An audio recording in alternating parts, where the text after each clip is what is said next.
There's an amazing book by Gay Hendricks. I am just listening to it right now as an audiobook. It's called The Big Leap, in which he talks about how to find your zone of genius. I have been very curious about this concept for a bit. I've been hearing it from here and there. But this is the first time I actually started to read the book, or I'm listening to it rather, while I'm going on bike rides and so on. And in it, he discusses how we as people, that there are 4 zones that you can stay in: your zone of incompetence, zone of competence, zone of excellence, and zone of genius. And obviously, unfortunately, a lot of people are living in the zone of competence.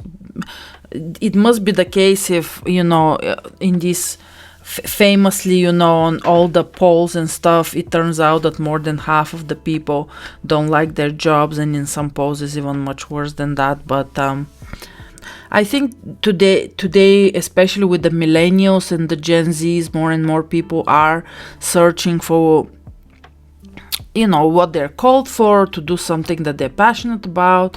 So more and more people have entered the zone of excellence, so to speak. So I know a lot of people that do things that they really enjoy, that are utilizing their talents to some extent.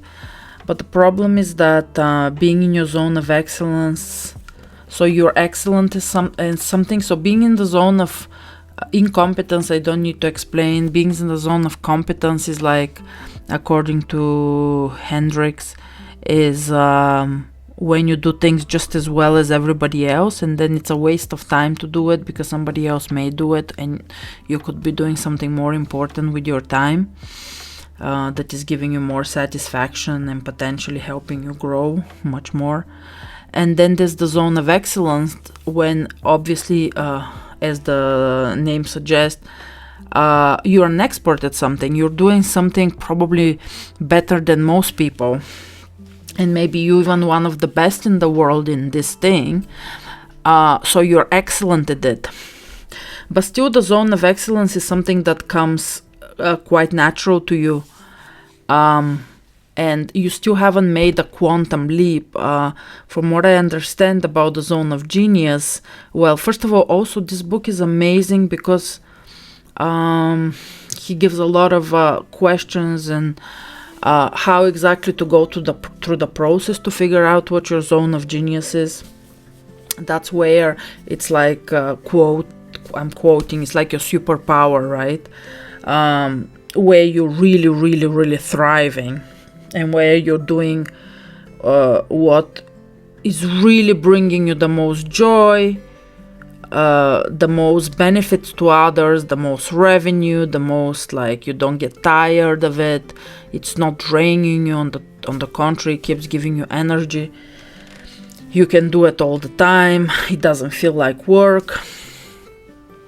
And the thing is, like, most people aren't really in their zone of genius because that, like, requires you to make some big risks, right? It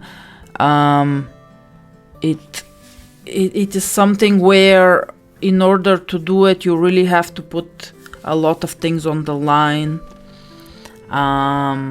Sort of give up the security, give up your security net, and then kind of just jump into the abyss, which is naturally quite scary to a lot of people. So even if those of us who have gotten to the level of excellence where you're doing something that you're quite good at, you have great results, maybe even making some good money, maybe really good money, but you feel like there's more inside, I really think you have to pick up this book. It's amazing. It's really inspiring. I read so many books, but it's rarely that a book really lights you up. It's really inspirational. Usually the books I read, they're very useful. I mean, in the last years, I'm reading mostly self-help and development books because I'm trying to, improve myself in different areas. And most books are very useful, and they give you some great ideas and so on.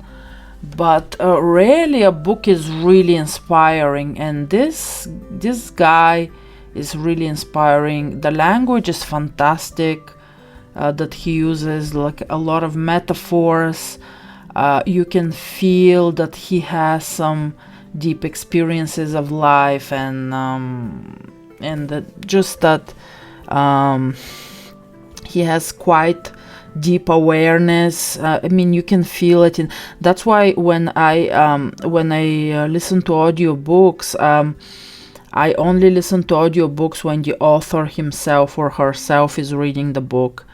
That's why I also don't like, I don't believe in a book, just reading book summaries, because like supposedly you're saving time, but you're losing the whole meaning, because the summary just, yes, it gives you the summary of the main idea, but in order for the author to convey his or her experience, it's all in the words that they're using, the particular words of each sentence.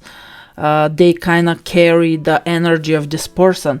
And so since I no longer have time to read, I don't have time, number one. Number two, I sit on the desk too much as it is, and I actually find that when I listen to the audiobook, it's a new thing I've been doing.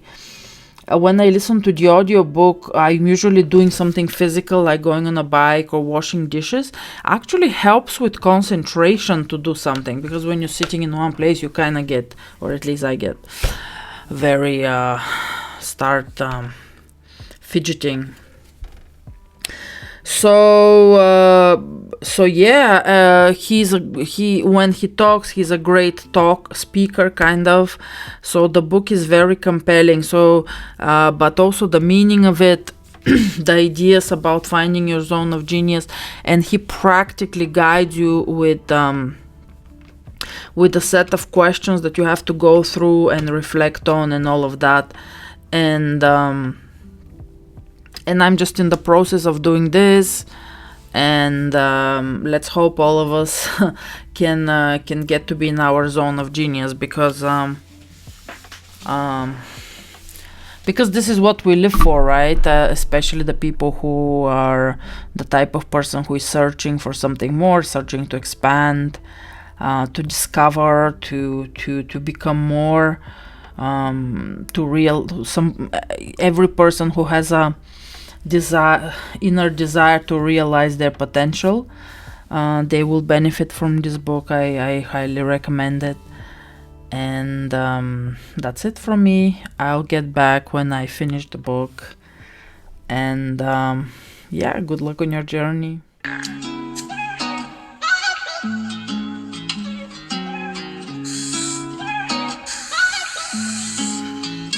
Look, you thinking of me, I'm thinking of death.